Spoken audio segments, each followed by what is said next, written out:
네, 2023년 10월 10일 이정훈입니다. 선관위가 문제였군요. 선관위가 뭐라고 변명을 했습니다. 그 변명을 보면서 하마스한테 기습을 당했습니다. 이스라엘의 키부츠 마을들이, 이스라엘이 전방에 설치한 키부츠 마을들이 기습을 당했습니다. 하마스의 기습을 당한 키부츠 마을처럼 돼야 선관위는 정신 차릴래, 이렇게 질타를 해야 될 것 같습니다. 선거 조작은 없었다, 그런 얘기를 선관위는 하는데 이 부분에 대해서는 조사를 하지 않았습니다. 만약에 이걸 조사했다가 부정선거가 나오면은 우리는 혼란에 빠집니다. 윤석열 대통령이 지난 선거에서 0.73%포인트로 당선이 됐습니다. 그때 많은 사람들은 더 많은 표차로 이길 줄 알았는데 이거밖에 못 이겼다라고 하는데, 그리고 그때 사전투표에서 상당히 많은 이재명 지지가 나와서 그랬었죠. 근데 어찌됐든 간에 윤석열 정부가 출범해서 지금 만 1년 반 이상이 지난 상태에서 지난 선거 또 국회의원 선거 문제 있었다라고 철저히 수사하게 되면 정치투쟁이 벌어지죠. 그러니까 이거는 조사를 안 하는 게 맞는 것 같아요. 어차피 윤석열 정부니까. 그래서 그 부분은 얘기하지 않고 국정원 등이 해킹 가능성만 열거한 것인데 선관위가 오리발을 내밀고 있습니다. 상당히 선관위를 질타를 하고 대개혁을 해야 된다라고 봅니다.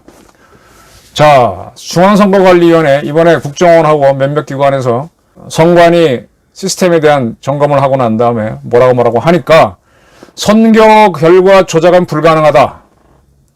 우리나라 선거관리 과정에는 안전성 및 검증 가능성을 보장할 수 있는 다양한 제도적 장치들이 마련돼 있어 선거 결과 조작은 불가능하다라고 주장했습니다.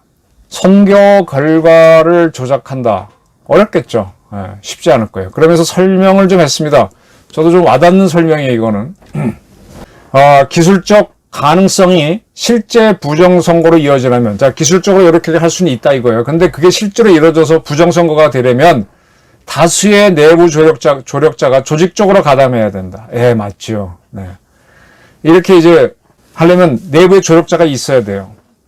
근데 그 조력자들이 지금 윤석열 정부가 출범하고 1년 반이 지났는데 내가 협조했다라고 나오게 되면, 양심상하게 되면 본인은 영웅이 될 수 있고 돈도 벌 수 있을 거고, 그 다음에 자기가 불만을 가진 조직을 초토할 수 있는데 아직 없지요. 그러니까 지난 선거가 부정이었다라고 단정적으로 말할 수는 없습니다. 이거를 선관위는 얘기한다며 시스템 관련 정보를 해커에게 제공하고 위원회 보안 관제 시스템을 불능 상태로 만들어야 한다. 이 내부의 조력자가 조직적으로 가담하고 시스템 관련 정보를 해커에게 제공하고 보안 관제 시스템을 불능 상태로 만들어야 된다. 그래야만 지난 선거 같은 거를 거짓으로 만들 수 있는데, 수많은 사람들의 눈을 피해 조작한 값에 맞춰 실물 투표지를 바꿔치게 하는 건 불가능하다.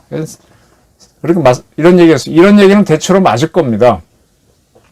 선거 과정에서 부정 개표, 부정 선거가 있었다. 이건 참, 어쨌든 지난 대선 총선에 그때 야당이었던 국힘당 사람들이 창관을 하고 있었으니까 그런 사람들을 눈을 피해갖고 뭐 조작하는 건 사실 좀 어렵죠.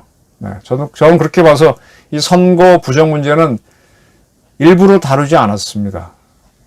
많은 분들이 자기 믿음과 다른 결과가 나와서 불만을 표현하시는 건 아는데 쉽지 않다, 이렇게 봤는데 그 설명을 선관위는 했습니다.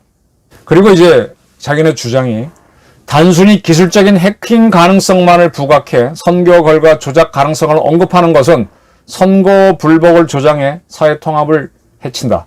국민 불안과 사회 불안을 야기할 수 있으며 선출된 권력의 민주적 정당성까지 훼손할 수 있다. 네, 맞습니다. 그래서 지난 선거에 대한 조사는 안 하는 게 맞아요. 그거 하지도 않았고. 이렇게 주장을 했는데, 그건 맞는 말입니다. 근데 국정원하고 한국인터넷진흥원, 그 다음에 선관위도 같이 이제 자기네 시스템에 대한 보안 점검을 했습니다. 여기에서 이게 또 굉장히 선거가 예민한 거기 때문에 여야당에서 추천한 창관인들이 또 들어가서 창관하면서 했습니다. 그런데 거기서 나온 거를 보게 되면 그게 이제 7월 중순부터 9월 중순까지 2달에 걸쳐 했어요. 여야 참관인까지 들어와서. 저는 이 발표를 쭉 보면서 이런 것이 문제였구나. 이제 좀 감을 잡겠습니다. 여러분들 선거하시게 되면은 선거인 명부 열람하라 그러죠. 저는 뭐 열람을 잘 안 하는데 사실 미국에 있는 사람들은 선거인 명부에 열람해서 자기가 선거를 하겠다가 의지를 표시한 사람만 선거를 하죠. 저처럼 제대로 확인 안 한 사람들은 선거를 못 하죠.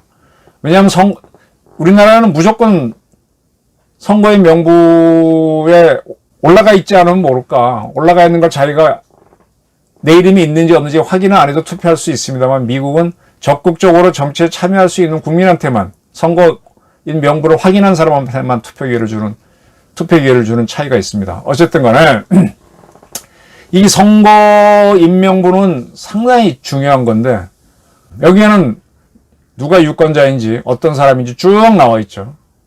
그리고 이 선거인 명부를 통해서 여러분들 또 선거 때가 되면 뭐 투표하세요 문자 날라오잖아요. 이걸 해킹할 수 있다라는 게 밝혀졌습니다. 인터넷을 통해서. 그럼 뭐냐? 선거인 명부를 우리나라에 여론조사회사 굉장히 많죠. 그 사람들은 선거만 들여다봅니다. 빼냈는지 안 빼냈는지 모르지만 빼낼 수 있다는 얘기죠. 이게 북한이 개입했다 안 했다 그건 차후 문제고 국내부터 봐야 됩니다. 그리고 인터넷으로 사전투표를 하는데 투표하지 않은 사람으로 표시할 수도 있고 사전투표를 안 한 사람을 사전투표한 사람으로 표기할 수도 있습니다. 그러니까 이게 지금 인터넷을 통해서 마음대로 들어갈 수 있다는 거죠.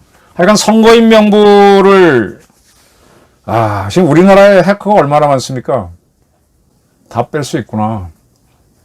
그리고 선거인 명부를 보면서 누가 사전투표를 했는지 안 했는지를 임의로 조작할 수도 있다. 이런 가능성이 있다. 하여간 이 유권자 통합 선거인 명부를 다 볼 수 있다는 거는 그리고 이제 그들이 투표를 했는데 안 했다고 할 수도 있고 안 했는데 했다고 표기할 수도 있다. 이거는 상당히 문제죠. 우리나라 여론조사 기관들이 어떻게 하는지를 한번 봐야 됩니다. 그리고 그들이 또 그걸 갖고 어떻게 장사를 하는지도 수사를 해야 되는 거고요. 오케이? 이번 대선 지난 총선에서 문제가 없었다. 그거는 그거대로 인정하지만 그 전에 그러한 선거 당일날에 사기라는 거는 99%의 진실하고 마지막 1%를 거짓으로 엎어쓰고 맺히고 하는 거잖아요. 당일날 사기치는 게 어딨어요. 사전에 다 해놓고 하는 거지. 근데 재밌는 거는 사전투표용지를 외부에서 다운받아 인쇄할 수 있었다. 거기에는 다 QR코드가 있는데 QR코드가 동일한 투표지에 QR코드가 찍힌 상태로 인쇄가 가능했다. 그리고 선관위 기관 도장도 거기에 찍히도록 할 수 있었다.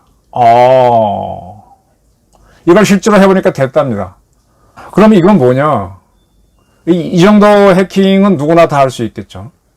해커를 좀 하는 사람들이라면. 왜냐하면 한 10년 됐나요? 우리 농협에 북한이 해킹을 했었잖아요. 그래서 사실 그 은행에 있는 돈 정보 같은 거를 뒤죽박죽 만들어 놓으면 경제 혼란이 빠지지 않습니까? 북한이 그 정도면 미림대학 나는 애들이 그 정도 하면 대한민국에서 해커들 또 다 해요. 그리고 아주 재밌는 게 선상투표. 이제 무역선 타고 세계를 돌아다니는 그 선원들 있죠. 선원들이 투표를 합니다. 배에서 투표를 할 수밖에 없죠. 그래서 배에서 팩스로 이제 그러니까 아까 말한 대로 투표용지 인쇄가 외부에서 가능하니까 그렇게 했겠죠. 그래서 거기 찍습니다. 찍은 다음에 그걸 팩스로 선관위에 보내는데 그러면은 내가 누구 찍은지 딱 그대로 찍어서 보내면은 그 보낸 사람이 나로 나오니까 누가 누구 찍은지 확인이 되는구나. 와, 비밀 선거의 원칙이 안 지켜졌구나. 여기에는 뭐 암호 처리돼서 이렇게 간다고 하는데 해커들이 공격하게 되면은 누가 누구 찍었는지 밝혀질 수 있다. 이럼에도 불구하고 선관위는 조작이 없었다. 뭐 그 말이 맞겠지. 근데 이런 가능성을 열어두고 있었다는 건 이건 치명적인 약점이죠. 개표 결과도 패스워드를 넣어야만 뭐 볼 수 있다라고 하는데 근데 이 개표기에 대해서 이 다음이나 네이버 쓰는 포털망을 통해서 인터넷 통해서 접근을 할 수 있고, 그리고 개표 결과를 저장하는 저장소가 선관위 내부망에 운영되지 않았다. 그러다 보니까 득표수 변경도 가능했다. 이게 이제 지난 대통령 선거 때 보게 되면은 KBS, MBC, SBS가 쫙 보도를 하다 보니까 선관위는 인터넷망에 연결을 안 해줄 수는 없겠죠. 근데 다른 데서도 마음대로 들어올 수 있었다 그러면 그건 또 다른 얘기죠. 그 투표용지 분류기에는 USB를 접속해야 통제할 수 있는데 아무 USB나 넣어도 통제가 가능했다. USB가 사실 문제잖아요. 이게 그 스탁스넷인가 제가 알기로는 그렇습니다. 이란이 원자력 발전소 짓는다고 할 때 그게 폭발이 무능화됐죠. 그 원자력 발전소의 시스템은요. 이렇게 설명드릴게요. 사람이 졸도를 하거나 잠을 자잖아요. 잠을 잘 때 심장은 뛰죠. 졸도를 해도 심장은 뜁니다. 이 심장 뛰는 인체의 프로그램은 굉장히 강력하고 죽어갈 때까지 덩덩덩덩 뛰다가 뭐 피가 많이 빠지면 죽고 그렇게 하는 시스템이지, 이게 심장마비로 죽었다는 거는 굉장히 많은 충격을 받다가 죽는 거고요. 심장은 굉장히 이 운동성이 강하도록 단순 운동을 하도록 되어 있습니다. 그러니까 이 심장을 뛰게 하는 이 회로 시스템은 굉장히 단순해요. 제가 이렇게 뭘 만지거나 뭐 생각하거나 이거는 굉장히 복잡하고 예민한데 그래서 생각했던 게 나중에 기억도 안 나고 엉키고 그러지만, 그래서 내 옛날 기억 갖고 얘기하다 보면 틀리기도 하지만 심장 뛰는 거는 여간해서 틀리지는 않습니다. 똑같이 원자력 발전소를 돌아가게 하는 시스템, 그 다음에 전투기 같은 고가의 무기를 움직이는 시스템은요, 컴퓨터가 지금 같은 경우는 뭘 쓰나요? 옛날에 뭐 386, 486, 586, 펜티엄 그러다가 요즘 뭐라고 하는지도 모르겠는데, 쉽게 말하면 초기에 아주 단순한 시스템의 컴퓨터를 씁니다. 원자력 발전소에서는 거기서 이렇게 핵분열이 과하게 되면은 제어봉을 넣어서 줄이고 더 과해지면 핵분열을 멈추게 하는 단순 시스템만 들어가 있거든요. 그래서 아주 간단한 원리만 작동하게 되어 있습니다. 그리고 그 시스템은 외부 인터넷과 연결이 안 돼요. 전투기 같은 경우도 수많은 이 작전을 하는데 가장 중요한 거는 단순해야 돼요. 기동하고 이런 것들은. 그게 복잡하면은 우리 기억이 꼬이는 것처럼 꼬입니다. 사고가 납니다. 그래서 근데 그리고 그런 망들은 외부랑 연결이 돼 있어도 안 돼요. 비행기가 날아가면 수많은 통신을 주고받는데 기동에 대한 거는 바로 연결해 놓으면 원격으로 조정해서 떨어뜨릴 수도 있고 하니까. 그렇게 원자력 시스템은 단순하고 강하게 해놨는데 그걸 이스라엘 모사드가 붙어갖고 파괴시켰잖아요. 스탁스넷 프로그램도. 그건 뭐 USB로 집어넣은 거예요. 지금 뭐 제가 알기로는 국정원이나 경찰에 가보면 그들이 다 컴퓨터 놓고 일을 합니다. 근데 그거는 외부 인터넷망이 연결 안 되고 경찰청 내부망에만 연결돼 있고, 그것도 더 중요한 건 그것도 연결을 안 해요.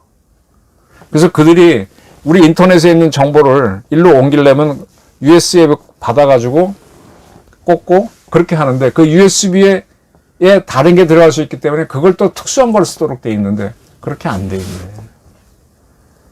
이건 일반 행정조직도 이렇게 돼 있고, 동아일보 같은 경우에도 우리는 뭐 외부 인터넷도 봐야 되고 근데 거기 방화벽이 있죠. 가끔씩은 이제 방화벽 작동돼갖고 인터넷을 못 보고, 다른 기업체도 그래요. 근데 이 USB를 통해서 바로, USB가 굉장히 오염시킬 수 있는 중요한 건데 주머니 넣고서 탁 꽂으면 다 빼갈 수도 있고, 이런 약점들이 있었네. 그리고 더 웃긴 거는 이제 우리 선관위가 각 정당에서 하는 뭐 대표 선거도 관리해 주잖아요. 이 투표는 각 정당에서 자기네 필요해서 하는 거니까 응해 주는 건데 온라인으로 대기합니다. 근데 온라인에서 다른 사람이 대리해도 돼. 그거 확인하는 방법이 없어. 그런 문제가 많죠.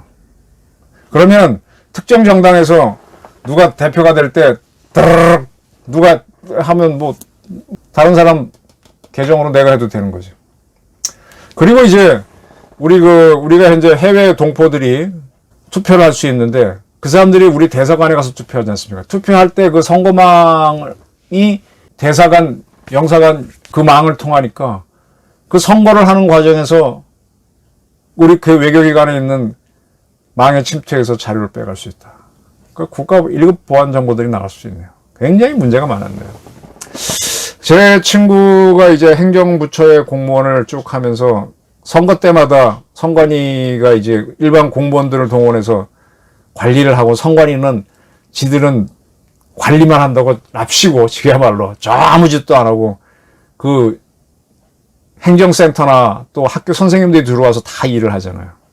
그 하다 보니까 이 친구들이 오히려 투개표 전문가들이에요. 근데 저 선관위 애들은 저 자기는 뭐랍시고 저기서 그냥 아무것도 안 한다. 그리고 선관위가 자기네끼리 해먹고 한 거 좀 밝혀졌잖아요. 선관위가 굉장히 고인물이었으면 선관위를 대대적으로 이걸 잡아야 되겠네요. 지난번에 보니까 신임 사무총장이 이 북한이 개입하지 못하도록 다음 선거부터는 뭐 준비하겠다. 그러니까 지금 우리 선거가 지난 대선 때도 그렇고 국민 여론하고 좀 안 맞았던 게 이게 자료를 미리 뽑을 수 있으면 뭔가 다 할 수 있잖아요. 소리 없이 다 할 수 있잖아요. 국정원 수준의 보안 전문가들은 사회에도 많습니다. 우리 여론조사관을 다 믿어요? 이미 오래전에 다 빼가지고 업데이트를 해오고 있겠지. 이미 나간 건 어쩔 수 없고. 그러면 그 사람들이 어떤 투표 성향을 보이는지도 거의 파악되어 있겠지. 그러면 어떤 투표가 결과 나올지 예측이 되면 어떠한 선거운동을 하라는 게 나올 수 있죠. 제가 문재인 정권 항상 우리나라 선거는 좌우가 한 51대 49로 보수가 이긴다 그랬죠. 그건 거의 맞는 소리입니다. 그래서 좌가 이기려면 뭐가 몇 퍼센트, 0.5, 0.5만 이기면은 저쪽은 반대로 0.5가 까지니까 이길 수 있잖아요. 그게 뭐냐? 원자력에 대한 두려움이 있으니까 탈핵 정책을 펴라. 또 우리나라 사람들이 애견을 굉장히 좋아하니까 개를 많이 키워라. 개를 안아라. 또 뭐가 있더라? 그렇게 해서 그냥 50.5대 49.5만, 아니 50.1대 49.9만 만들어도 이기는 거예요. 그럼 뭘 공략해야 되는지 답이 나오는 거거든. 선거공학이 나오는 거거든. 선거하는 날 결과를 조작하는 건 너무 위험한 거예요. 북한도 이런 걸 쭉 빼내갖고, 자기네들이 어느 쪽에 시위를 하도록 이렇게 집어넣을 수도 있는 거죠. 이쪽에서 늘 이런 투표가 나왔으니까 이쪽으로 자꾸 선동을 하면 되는 거지. 공작의 ABC입니다. 결국 이게 와장창 터지고 나서야 그때, 지금 이스라엘 같은 경우 키부츠 마을을 특별히 관리 안 했다가 그쪽으로 이제 하마스 특공대들이 들어와서 사람들 죽이고 납치하고, 대전에 텔아비브나 이런 도시들은 아이언돔이 있고 군부대는 아이언돔이 있으니까 거기는 피해가 없고 아이언돔이 없고 군인 없는 데만 지금 작살난 거잖아. 이게 뚫린다고 하면서 문제가 할래? 아닙니다. 사전에 해야죠. 국가기관이 국정원 이런 데가 굉장히 그 보안이 철저하잖아요. 경찰도 그렇게 했었어야지. 경찰 같은 경우는 경찰관들이 여기다 무전 갖고 다니는데 그 경찰관이 누구한테 주워 맞아갖고 무전기 뺏길 수도 있잖아요. 그 친구가 경찰 정보가 없고 그런 경우도 많지 않습니까? 그래서 평소에도 그냥 둘 하나 셋 넷 원투 뭐 이렇게 해서 이제 음어로 하도록 돼 있고, 그리고 자기만 기억하는 매일매일 군대 가면 암구호도 바꾸고 하는데 굉장히 중요한 선거관리위원회에서 이런 시스템이 없었다? 부정선거 문제가 아닙니다. 기본이 안 돼 있었구나. 근데 자기는 선거 결과 조작은 불가능하다. 불가능하겠지. 근데 그 이전에 이미 다 자기 원하는 방향으로 만들 수 있는데 그게 정치 공작인데, 선관위 정말 대대적으로 개혁해야 될 것 같습니다. 지난 총선이 엉터리였다를 떠나서 기본이 안 된 공무원 조직입니다. 저희 의견이었습니다. 감사합니다.